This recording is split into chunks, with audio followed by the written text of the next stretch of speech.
అబ్రహాము సంతానము.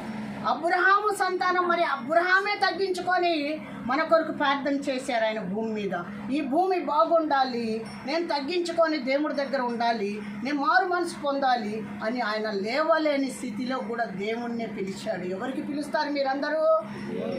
ఎవరిని పిలుస్తారు? ఏ దేవుణ్ణి పిలుస్తారు? యేసయ్యని పిలుస్తారా? లేకపోతే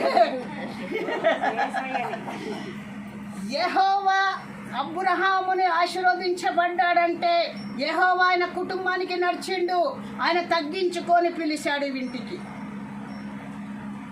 అబ్రహాము తగ్గించుకొని పిలిచాడు. ఎందుకు తెలుసా? నేను ఏమి మామూలు సాదా సీదా మనిషిని, నా ఇంటికి యెహోవా వస్తే దేవుడు ఆహారం ఇస్తాడు అందరికీ అనుకున్నాడు. ఏమన్నా దేవుడు తినటానికి వచ్చిండా? దేవుడికి తిండి తింటే మాకుంటుందా? ఆ యెహోవా కావాలంటే ఈ సర్వము ఆయనదే, కానీ మనకు ఉంటుందా?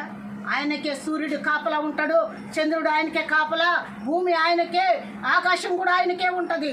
కానీ మన కోసము విడిచిపెట్టాడు కాబట్టి ఆయన కుమారుణ్ణి, ఆయన జీవిని కూడా భూమి మీద వదిలాడంటే యేసయ్యని. మరి మీరు ఏం త్యాగం చేస్తున్నారు? ఒకరు సమాధానం ఉంటున్నారా? ఒకరికొకరు తగ్గించుకుంటున్నారా? మన బిడ్డలు మనకు భోజనం పెట్టకపోతే మీరు తిడుతున్నారా? తిట్టకండి. తిడితే మనకు శాపమైపోతాం. మనం తిట్టకూడదు మన నోటితో వాళ్ళకి. కానీ ఈ బిడ్డ ఇక్కడ ఉన్నాడు. ఏ బిడ్డ అయితే మీకు ఆహారం ఇస్తున్నాడో ఆయనే మీ కుమారుడుగా దేవుణ్ణి నడిపిస్తాడు. హల్లెలూయా. మరి ఈరోజు మనం ఎన్నో కష్టాలు పడి, ఎన్నో బాధలు పడుతున్నాం, ఎన్నో నిందలు పడుతున్నాం. ఆనాడు మరి ఎంత ఆదము కూడా దేవుడు చెప్పి